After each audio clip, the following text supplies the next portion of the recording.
What if I told you that governments around the world have secretly experimented with ways to control the human mind? It sounds like something out of a sci-fi movie, but the truth is even stranger and darker. For decades, intelligence agencies and military organizations have pursued the forbidden science of mind control, seeking to manipulate thoughts, erase memories, and even reprogram human behavior. Programs like the CIA's infamous MKUltra project have become symbols of this disturbing quest to harness the power of consciousness. But why would governments want to control the mind? What methods did they use, and what are the ethical implications of such experiments? In this video, we'll uncover the hidden history of mind control, explore the science behind it, and ask the most important question of all. What does it mean for free will and the future of humanity? Let's dive into the shadows and uncover the truth. The most infamous example of government mind control experiments is the CIA's MKUltra program, which ran from the 1950s to the 1970s. Declassified documents reveal that MKUltra aimed to develop techniques for interrogation, brainwashing, and psychological manipulation. The program involved unethical experiments on unwitting subjects, including the administration of LSD, hypnosis, sensory deprivation, and even electroshock therapy. One of the most shocking aspects of MKUltra was its disregard for human rights.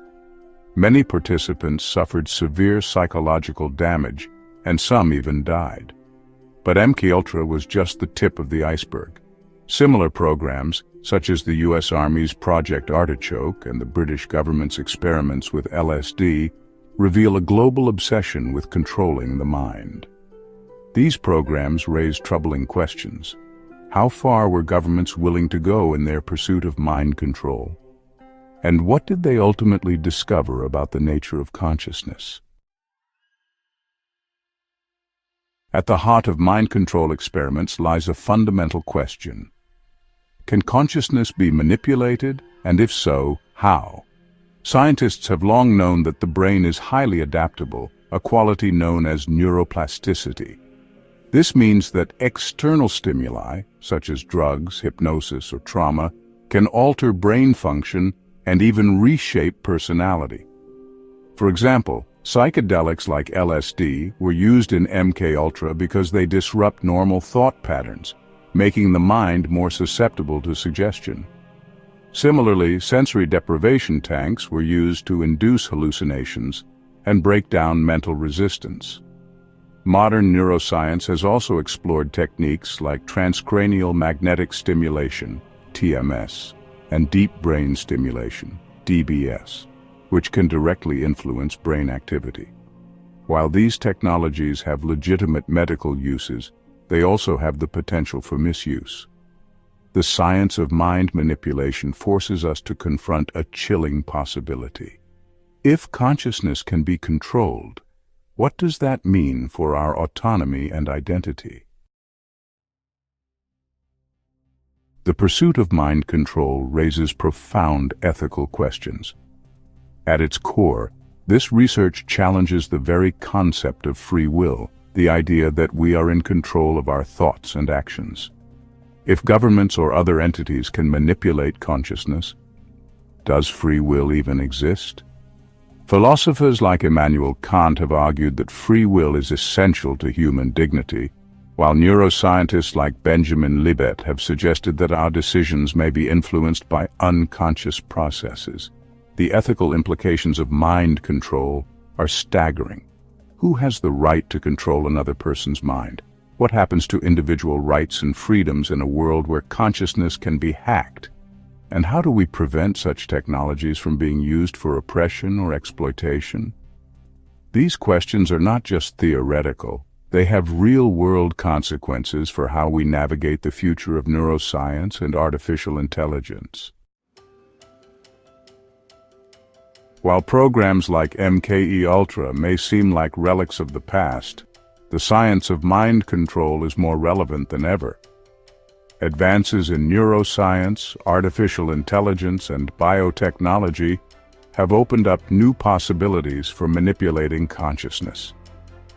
For example, brain-computer interfaces, BCIs, like Elon Musk's Neuralink, promise to enhance human cognition, but could also be used to monitor or control thoughts. Similarly, social media algorithms are already influencing our behavior by exploiting psychological vulnerabilities. Governments and corporations are investing heavily in these technologies, raising concerns about privacy, autonomy, and consent. Are we heading toward a future where our minds are no longer our own? And if so, how do we protect ourselves from the misuse of these powerful tools? The line between science fiction and reality is blurring, and the stakes have never been higher. The history of mind control experiments reveals a disturbing truth. Consciousness is not just a scientific curiosity, it's a battleground for power and control.